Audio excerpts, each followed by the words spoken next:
এখন আমি বাংলাদেশ পুলিশের একজন সদস্য হিসেবে আমার উপরে দিয়ে সকল প্রকার পেশাগত এই সরকারি দায়িত্ব যথাযথ আন্তরিকতা সচেতনতা নিরপেক্ষতা ও নিঃসংসদী পালন সহ রাষ্ট্র ও আমার আইনানুগ পেশার প্রতি সদা বিশ্বস্ত থাকিব। আমি আরো সকল ব্যক্তিদের সর্বাবস্থায় দেশের আইন শৃঙ্খলা রক্ষা এবং জনগণের শান্তি নিরাপত্তা নিশ্চিত করিবার লক্ষ্যে সর্বোচ্চ ত্যাগ ও দেশ সেবা মনোভাব লইয়া আমার উপর অর্পিত দায়িত্বে যথাযথভাবে পালন করিব।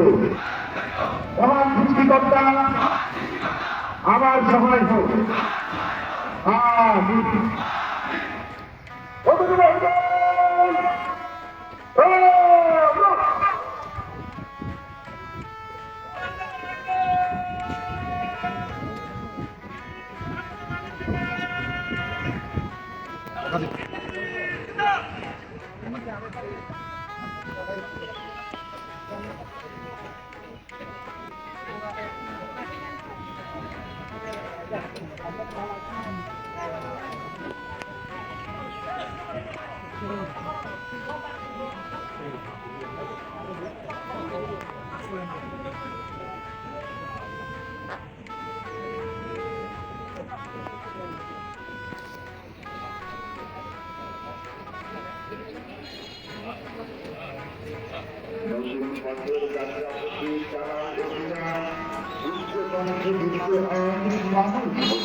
এবারে অতিথরাজগণ পুলিশ বাহিনীতে দায়িত্ব পালনের মাধ্যমে দেশ সেবা সহযোগের বিদায় ও প্রত্যয় ব্যক্ত করেছেন।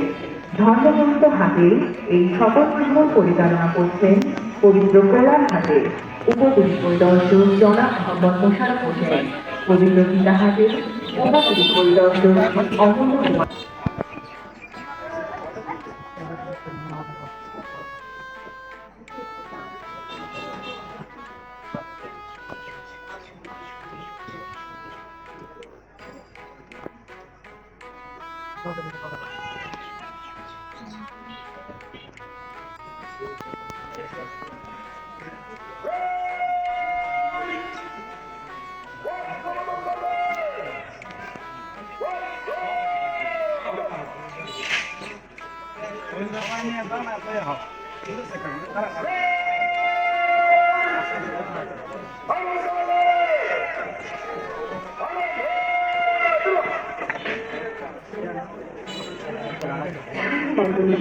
আজকের স্তরে রয়েছেন ৫৫তম ব্যাচের প্রশিক্ষণার্থী সিয়াসি মোহাম্মদ সাবিরুল ইসলাম শিবু, সিয়াসি মোহাম্মদ ইসমাইল হোসেন, সিয়াসি মোহাম্মদ রিয়াজ কাজী, সিয়াসি মোহাম্মদ আফরুল হক।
এবারে বিভিন্ন কর্মচারী ব্যক্তিদের মাঝে পদক বিতরণ করা ৫৫তম ব্যাচে ৮১৫ জন প্রশিক্ষণার্থী বলতে এ প্রশিক্ষণার্থী তাদের যোগ্যতা প্রমাণ করে বিভিন্ন ক্যাটাগরিতে প্রথম স্থান অধিকার করেছেন।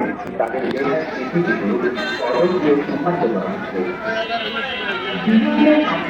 পদক বিতরণ করবে আজকের অনুষ্ঠানে প্রধান অতিথি জনাব আহমদ মোহাম্মদ খালেদ, দিল্লির additional IGHR Bangladesh police sectoral Dhaka শহর।